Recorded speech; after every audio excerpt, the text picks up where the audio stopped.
everyone who is just tuning in to this Fox 10 News Now update. I just wanted to give you a heads up as to what you're watching. This is the Armed Forces Farewell in honor of Secretary of Defense Chuck Hagel.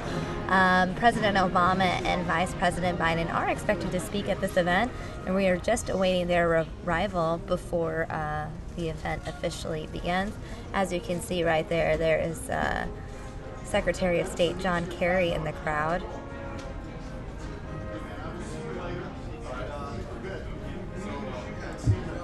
Yep.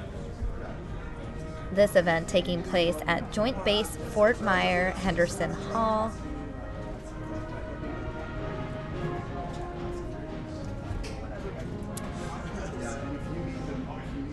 President Obama and Vice President Biden expected to deliver remarks shortly.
Ladies and gentlemen, please stand for the arrival of the official party and remain standing as honors are rendered.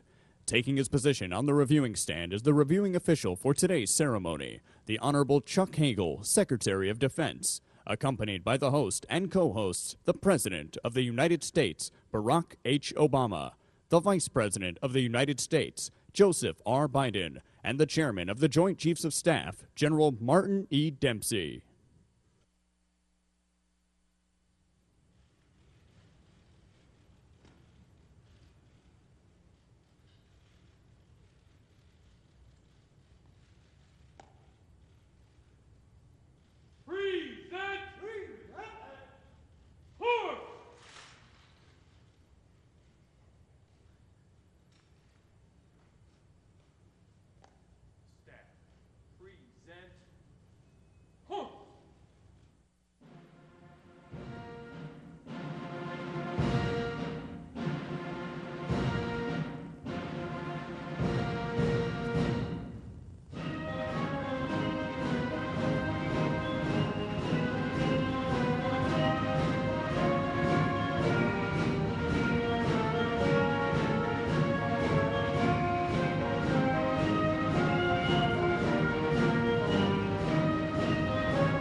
Please be seated.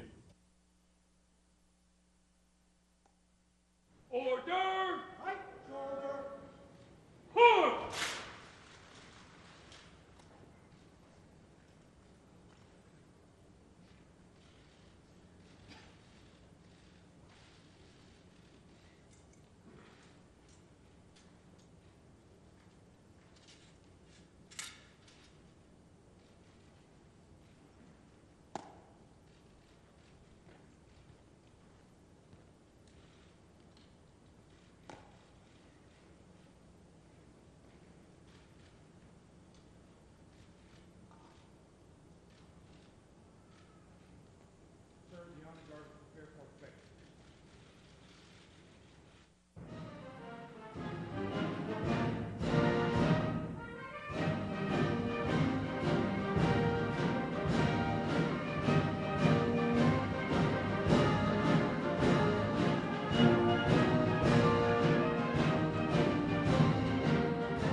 Troop in review.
Ladies and gentlemen, please stand for the playing of the United States National Anthem.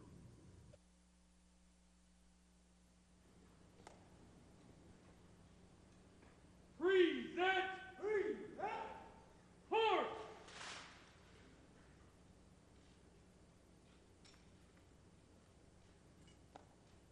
Staff. Present. Horse.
Please be seated.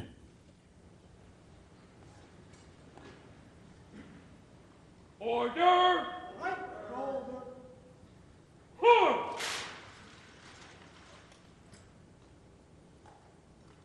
March.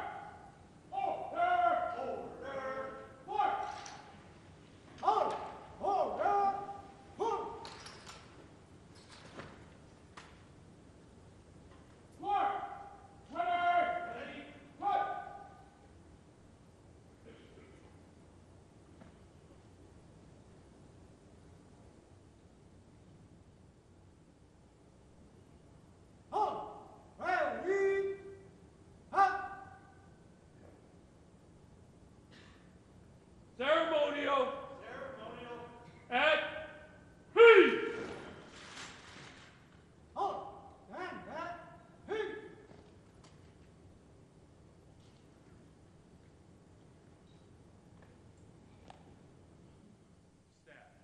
ceremonial at peace. Ladies and gentlemen, General Dempsey.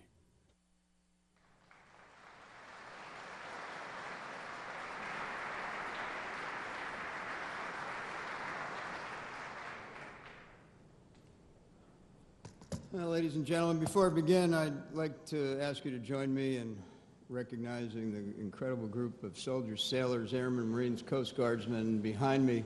They are quite simply the best at what they do, whatever they do, to include putting on ceremonies like this. Thanks very much.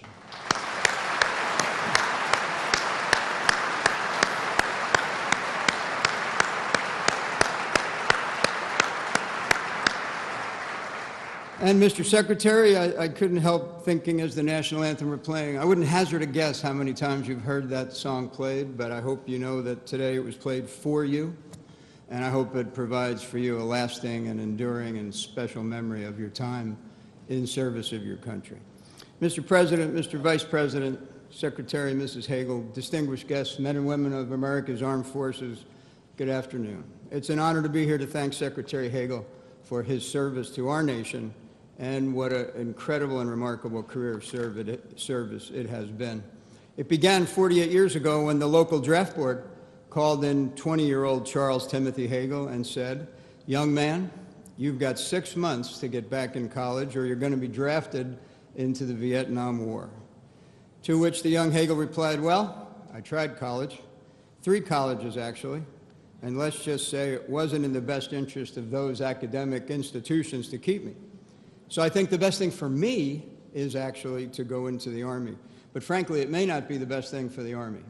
Now, he recounted that himself in the oral history that is being accumulated at the Smithsonian on the Vietnam War.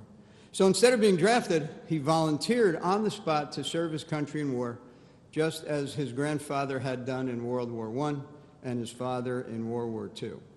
That same sense of responsibility, sense of commitment to our country, and genuine sense of humility characterized his leadership as our Secretary of Defense. President Theodore Roosevelt once said, I've enjoyed my life and my work because I thoroughly believe that success, real success, does not depend upon the position you hold, but how you carry yourself in that position." It's unquestionable, then, that Secretary Hagel's lifetime of service in every position he's held is the very definition of success. Moreover, he'll be the first to tell you that his service was made possible by the love of his family, by Lilibet, Alan, and Ziller, and we thank you for your service, your sacrifice, understanding, and tireless support. And ladies and gentlemen, please give a round of applause to the Hagel family.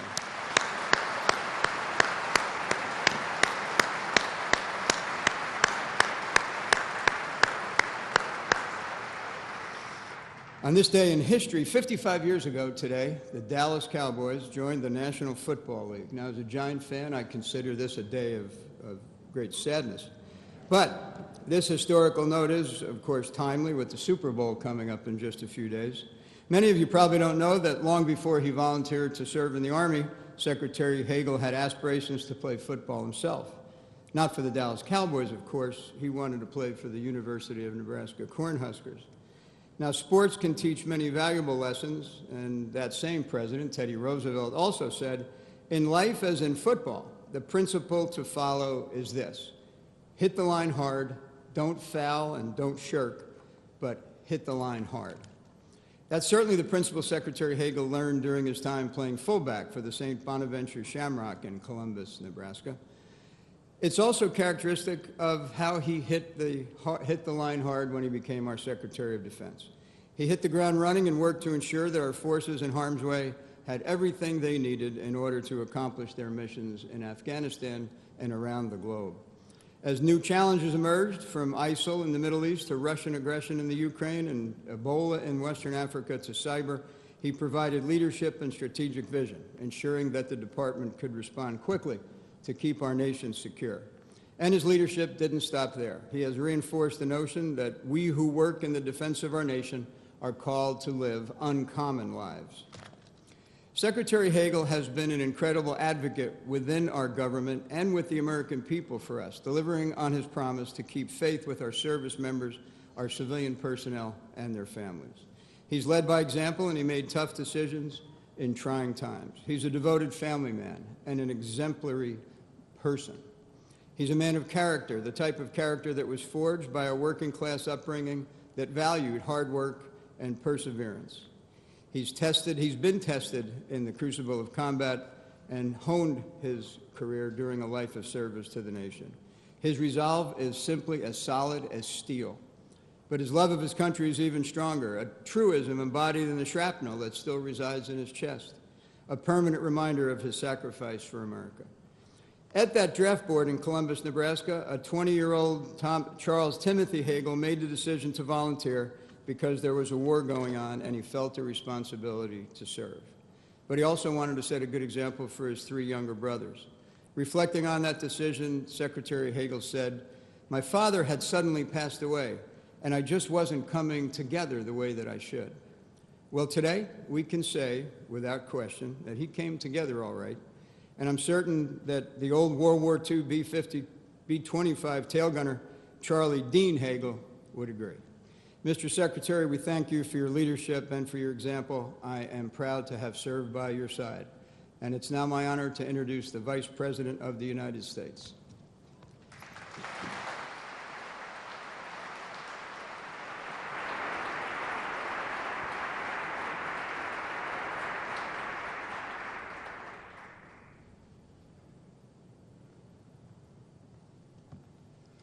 Mr. President, Chairman Dempsey, Lilibet, and Ziller, I know it's been hard raising your father and your husband, but you've done a pretty good job.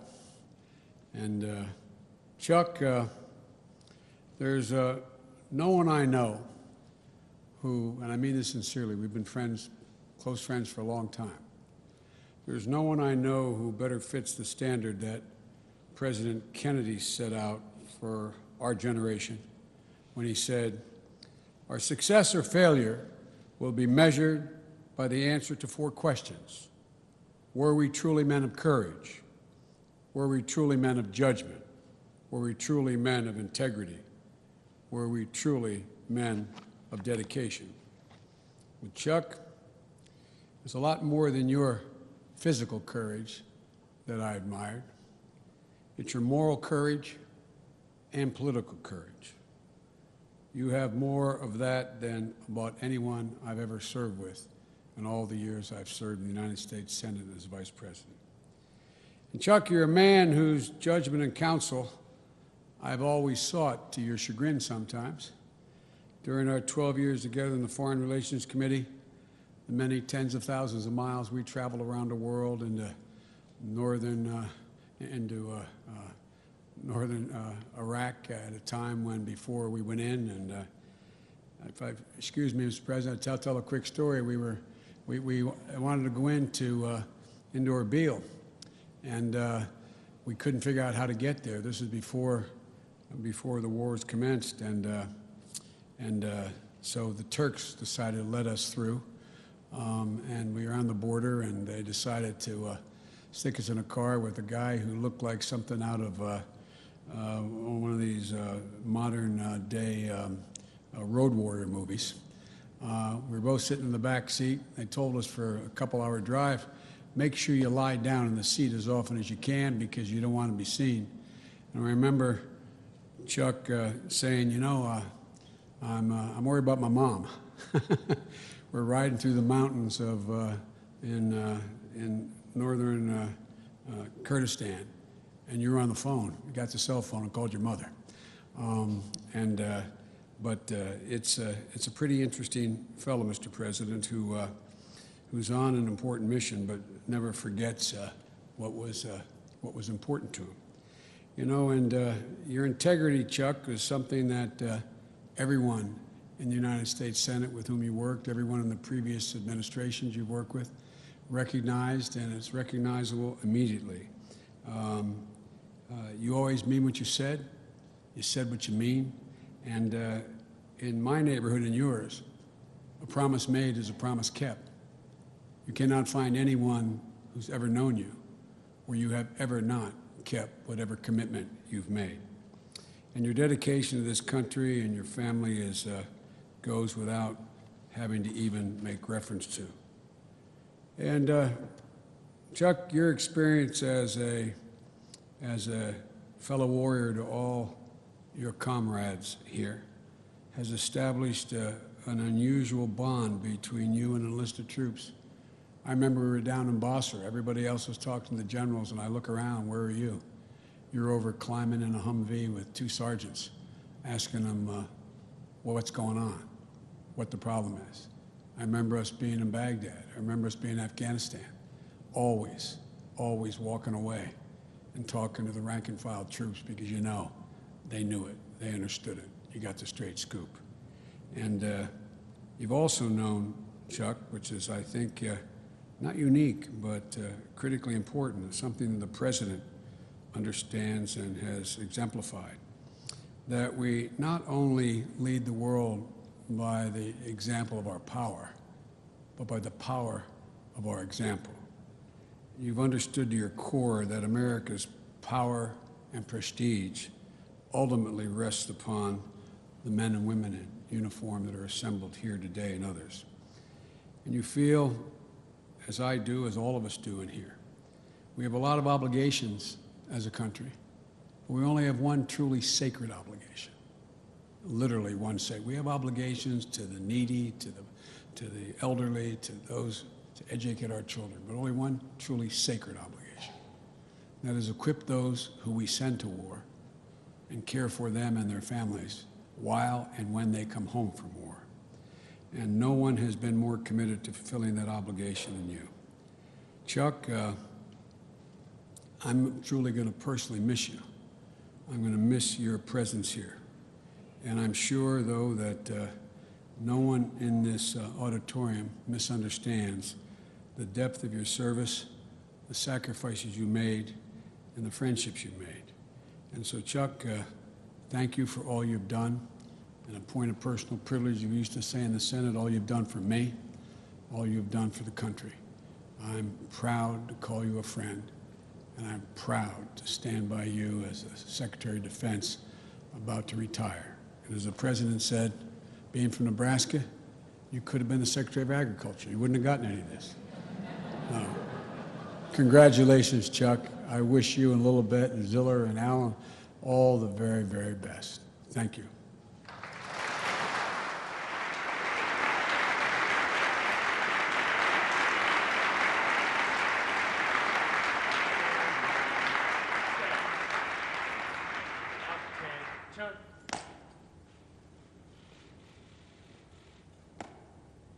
Honor guard. Attention.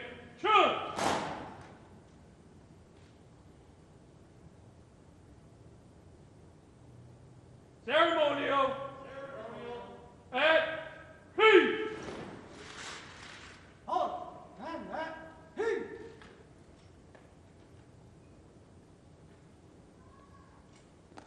Staff. Ceremonial. At peace. Ladies and gentlemen, the President of the United States.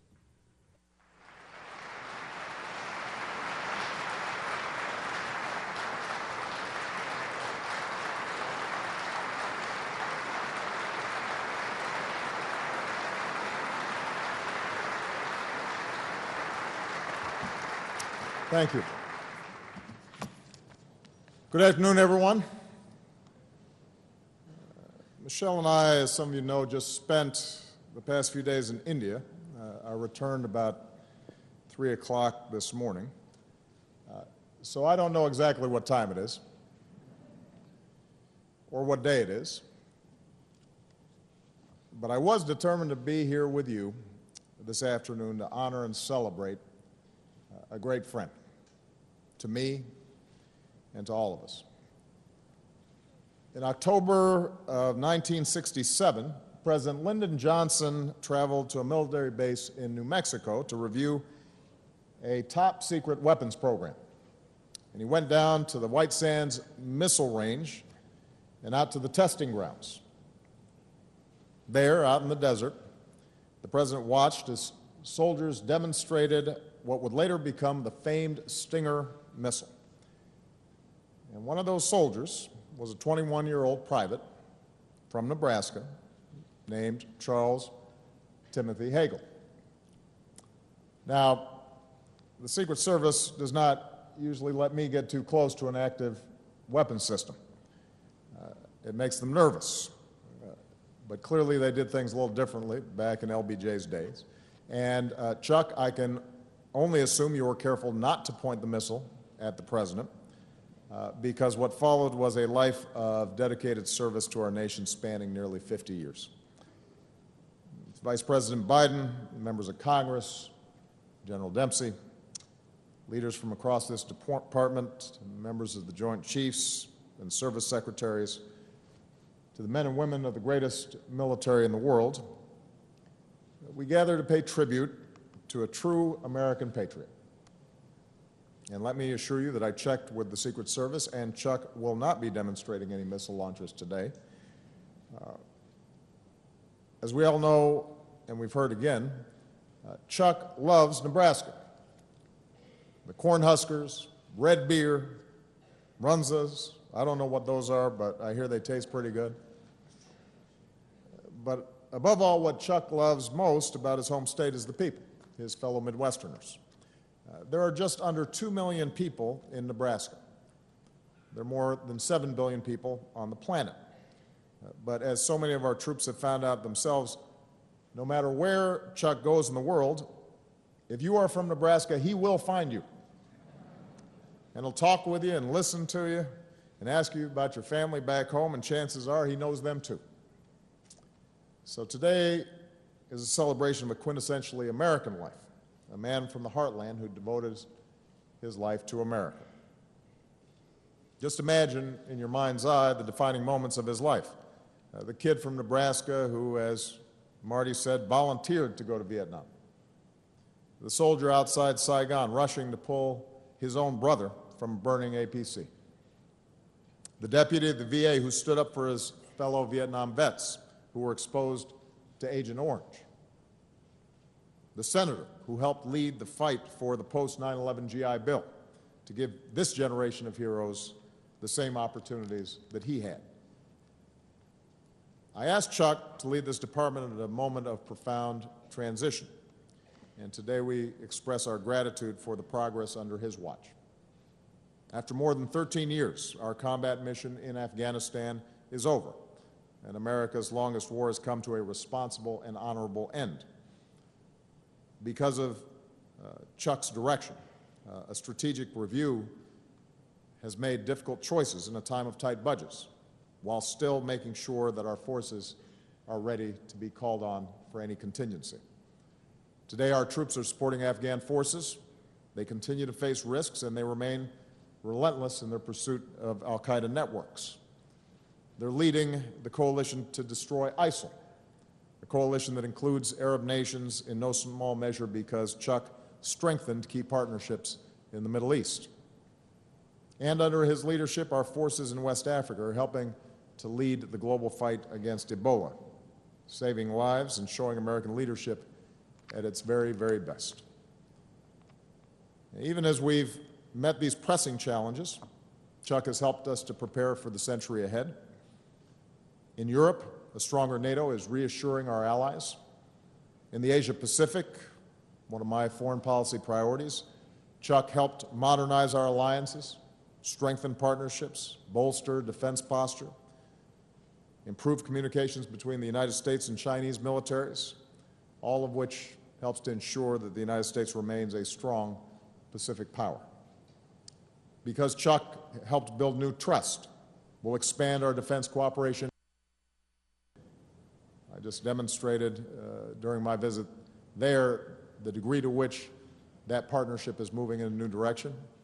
That's partly attributable to work that Chuck did. And the reforms he launched will help make this department more efficient and innovative for years to come.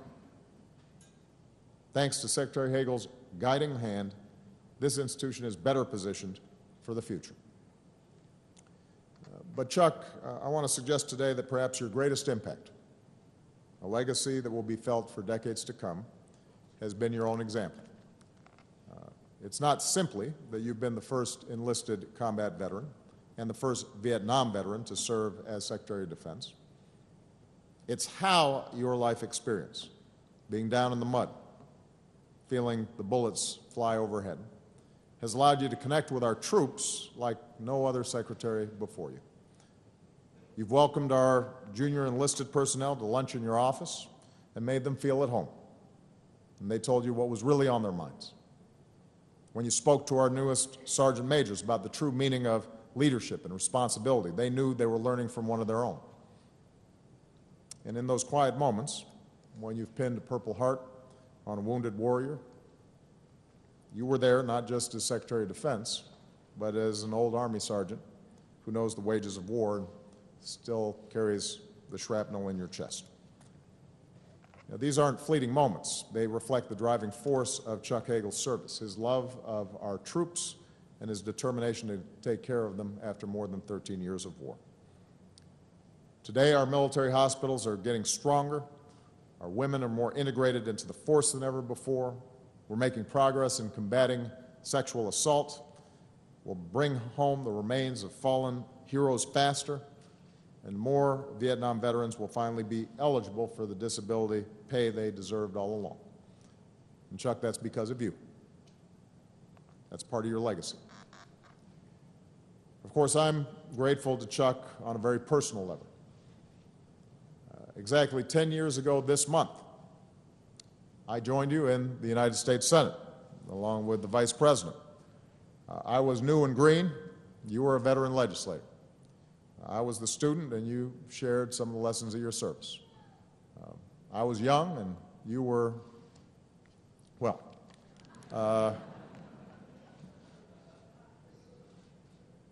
and though we came from different parties, we often saw the world the same way, including our conviction that even as we must never hesitate to defend our nation, we must never rush into war.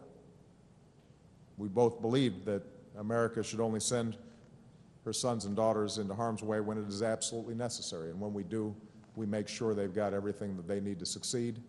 We've got a mission that is worthy of their sacrifice. You know, in an era of politics that too often descends into spectacle, you've always served with decency and dignity. And in a town of outsized egos, you've never lost your Midwestern humility. You've always been frank and honest and said what you thought. And I have so profoundly benefited from that candor. You represent a tradition of bipartisanship in national security that we need more of today. And Joe Biden reflects that. I see Dick Lugar in the stands. He reflects that. That's when we're at our best. From sergeant to secretary, you've always been guided by one interest: what you believe is best for America. And I thank you for your friendship and your counsel. And all of us thank you for your character and your integrity. Of course, nobody serves alone. Lilibet, Alan, Ziller, thank you for sharing your husband and father with us, and for the sacrifices that your family's made for all of ours. And Chuck, since our lives are so often the reflection of those closest to us, today I also want to acknowledge the service of your brother Tom, the World War II service of your father Charles, the sacrifices of your late mom, Betty, who worked day and night to raise her 4 sons. We salute this American family. Our men and women in uniform here today, those who stand where Chuck once stood, they don't ask for much. They volunteered. They accept the risks that come with military service. But they do ask this: that this nation take care of them as well as they've taken care of us. That we provide them with the resources to do their jobs and meet the missions that we ask of them. After all that they've given for us, after all that they've sacrificed, they have the right to expect that we will meet our obligations as well. And that's my duty as Commander-in-Chief, and this will be the work of my nominee to be the next Secretary of Defense, Mr. Ash Carter. This must be the work of all of us, as Americans grateful to those who serve in our name. And that's the story of Chuck Hagel's life. I'll close with a story that came about last year. I was going to tell the story about when we were traveling in Iraq, and Chuck wore these pair of sort of hush-puppy bedroom slipper shoes out into the desert, and the flaps started opening up and his toes were sticking out, but I'm going to skip that story. He then ended up buying me a pair, which I have never worn, I'm proud to say. This is a different story. One day last year, I was in the Oval Office, and Chuck came in for what I thought would be our regular weekly meeting, but he had a guest, and he introduced us. His name was Jerome Skip Johnson, friendly guy, grandfather, and he was from my hometown of Chicago. And Chuck explained that Skip, Lieutenant Johnson, had been his platoon commander in Vietnam, but they had lost touch until Chuck tracked him down. This was the first time they had reunited in nearly 50 years. And Chuck just wanted to bring Skip to the Oval Office to say hello to the President, to meet his family, including his young grandsons. And Chuck told me about how it had been 1968 with protests and race riots back home causing tensions among our troops in Vietnam. And Chuck's unit was mostly white, but Skip is African American. And as the platoon commander, he was not going to tolerate division or distrust. And he went to his men and made himself clear, we are all Americans. We're going to live together. We're going to take care of each other. We're fighting together. We're going to get each other's backs. Let's get it done. And at that moment in the Oval Office, as these two soldiers stood before me, with Skip's grandsons looking on, it wasn't lost on any of us how far our nation has come.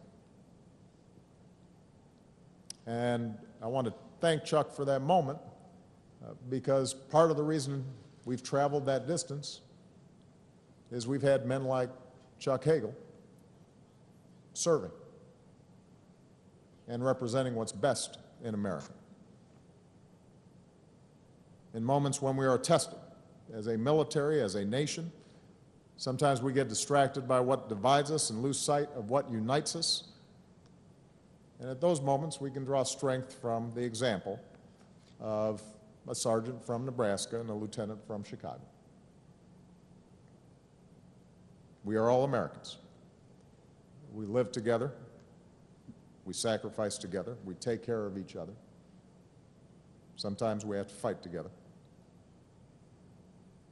Ladies and gentlemen, I want to introduce to you my friend, our 24th Secretary of Defense, and an outstanding American, Mr. Chuck Hagel.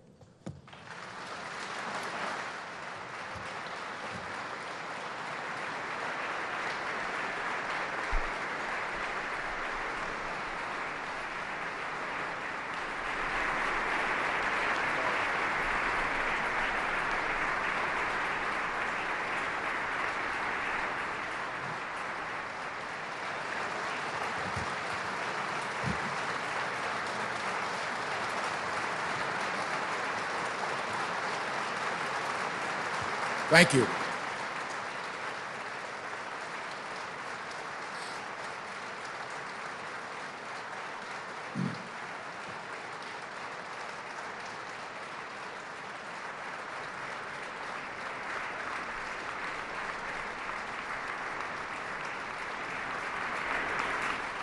It's about enough. It's enough. Thank you. Actually, I think we can all go home now. Mr. President, thank you. I'm very grateful to you for many reasons. First, thank you for being here today. I know the kind of schedule that you have been on and the length of the trip the intensity of those visits, and to make this effort today means an awful lot. Thank you. I want to also thank you for giving me the honor of serving you and the American people as Secretary of Defense. I will always be grateful for that opportunity. And Mr. President, thank you for your strong leadership at a very difficult time, a difficult time in our world that requires wise, steady, careful leadership. You have and you are providing that leadership, and I have been very proud to serve with you in the Senate, in particular over the last 2 years as your Secretary of Defense. Vice President Biden, thank you as well for being here today. I have not forgotten some of the stories that you told. I recall very well us calling my mother on that trip through the mountains of Iraq, and I remember you wanted to speak with her. And hours later, she never forgot that, Mr. Vice President, and was so proud of that phone conversation. And so I thank you for your generous reaching out to my mother at a very difficult time for her, because she was gone about a month later. So thank you. One of my greatest joys during my time here in Washington has been development of our friendship.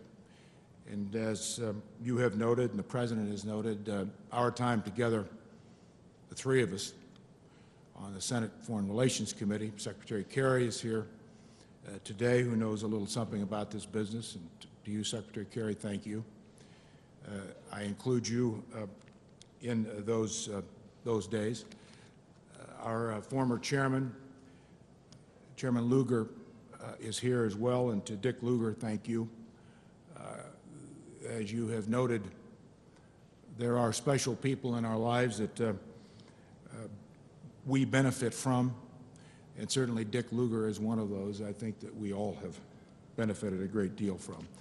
And Vice President Biden, thank you for your years of service to this country as well. Chairman Dempsey, it's been a great privilege for this old sergeant to have worked side by side with a general of your character and your courage. I've been very fortunate to have you as my partner in this job, especially during those self-help and educational opportunities called congressional hearings. I was always reassured in each of those hearings as we would drive to the Hill in the morning, knowing that Marty Dempsey was next to me. And for what you have meant to our military, Marty, and what you continue to do for this country, thank you very much. I see another great icon of the United States Senate with us today, Senator John Warner, who we all worked closely with and benefited from, and to our distinguished colleagues, Senators Warner and Lugar, welcome and thank you for what you've done for this country, as so many of you here today. And I'm grateful that you would take the time to visit us on this occasion. To the chiefs of the services, our senior civilian leaders, and the combatant commanders, thank you. Thank you for your unflagging service and your leadership and your commitment to this country. I want to particularly acknowledge Bob Work. Bob Work, our Deputy Secretary of Defense, I thank him for his leadership and our strong partnership over the last year. And my appreciation as well to Ash Carter for Ash's service and his partnership during my first year at the Pentagon, and for his continued commitment to public service. And my heartfelt thanks to my security and advanced staff. Each of you played critically important roles for which my family and I will always be grateful. To my personal staff and those in the office of the Secretary, you've been indispensable in helping me carry out my responsibilities, and I thank you. And to the men and women who serve our country and their families, whose service and sacrifice is unequaled, you have my deepest gratitude. We salute your high purpose in defense of our freedoms and our values.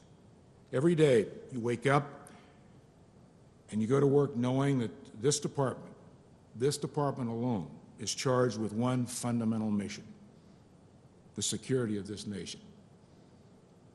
It's been my absolute privilege to have been on your team. Over the past 2 years, I've witnessed the courage and dignity of America's servicemen and women all over the world.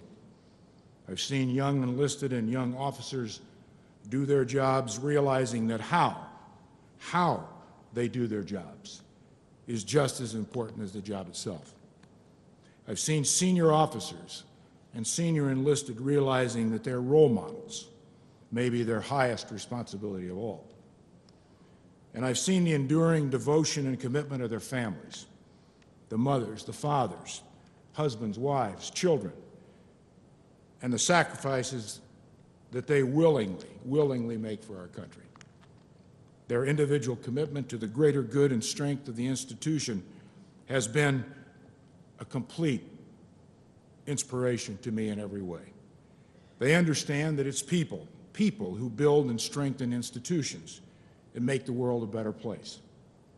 These are the reasons why America's military is the most admired and most trusted institution in our country. We must always protect that confidence and trust by our conduct and our performance, continuing to hold ourselves and each other to the highest standards of professionalism and personal behavior. As I will soon leave this job that I have cherished for the last 2 years, I want you all to know that the things that I have most respected and most admired are your dignity, your courage, and your dedication. The opportunity to have been part of all this is something I could not have imagined when I joined the Army 48 years ago. No high office with responsibility is easy, as everyone in this room knows. But with each difficult challenge comes the satisfaction of knowing that you are like Teddy Roosevelt's man in the arena, slugging it out, doing what you believe, doing what you like, and doing it your way. And recognizing that it's not the critics who count or change the world or make the world better. Rather, it's those who are willing to work very hard toward building a better world. We live in a complicated and defining time. The men and women who have devoted their lives to America's security are the architects of this new 21st century world.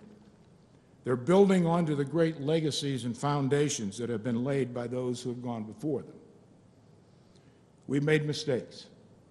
We will make more mistakes.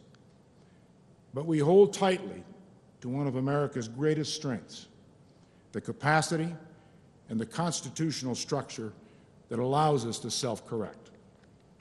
We can change systems, right wrongs, solve problems, and start over. But we must get the big. We must recognize that there is not an immediate answer to every problem.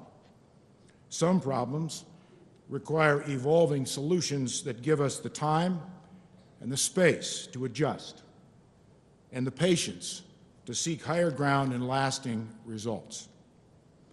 Our world, captive to immediacy, uncertainty, and complexity, is not moving toward less complicated problems, but rather toward more global challenges rooted in historic injustices and conflicts.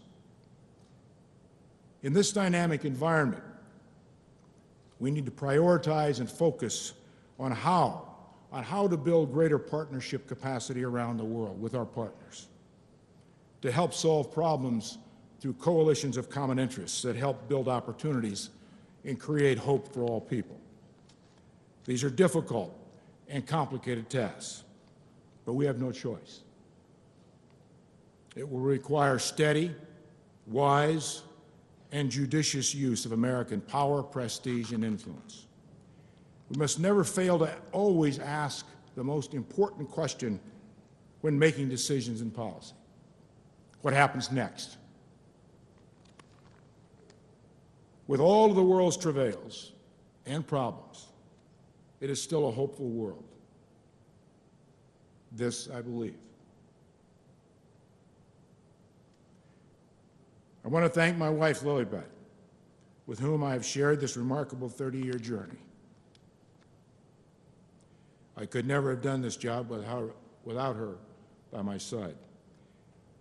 And I'm especially proud of her work on behalf of military families and other important issues to the men and women of the military. I valued all of her many contributions to this institution, and I thank her deeply for helping me be a better Secretary of Defense. I want to also thank my daughter, Allen, my son, Ziller, constant support, encouragement, and always good advice, and helping me with the internet.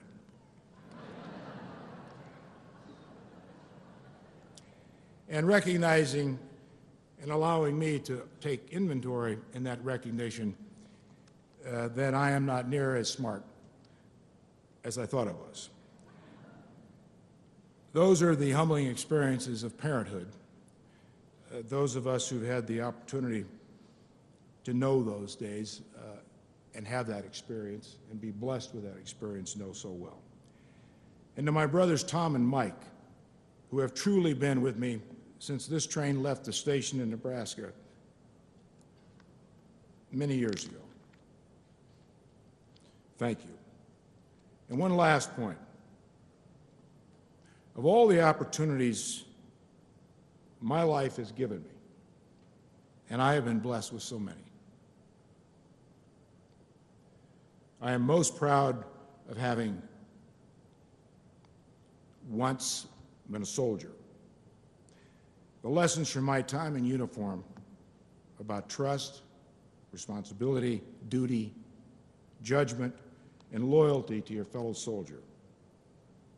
These I have carried with me throughout my life. May God bless and keep each of you. Thank you. Thank you. Thank you.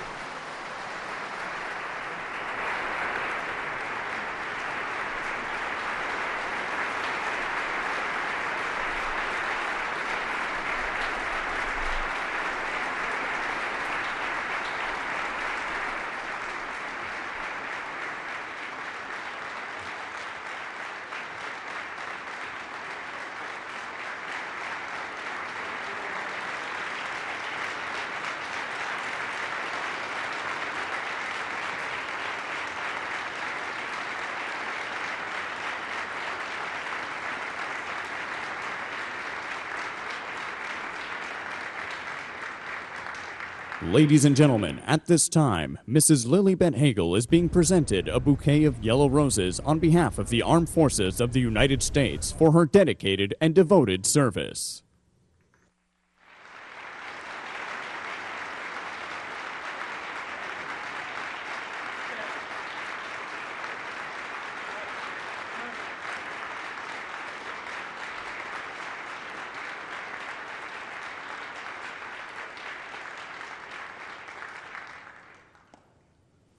Honor guard. Attention.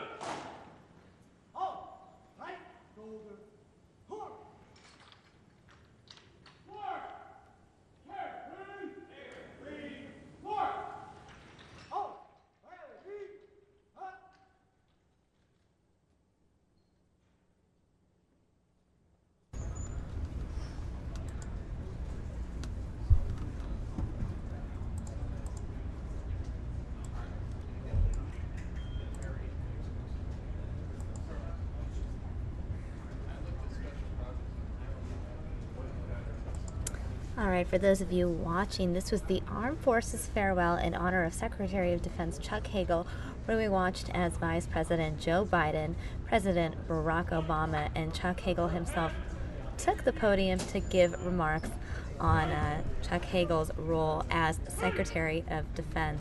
I'm going to wrap up this Fox 10 News Now update here. In just a couple minutes, we will bring you a brand new update with Fox 10's Troy Hayden, who will be answering your questions about the upcoming Super Bowl. So stay tuned for that then. This has been a Fox 10 News Now update. I'm Samia Khan. Thanks for watching. Detroit.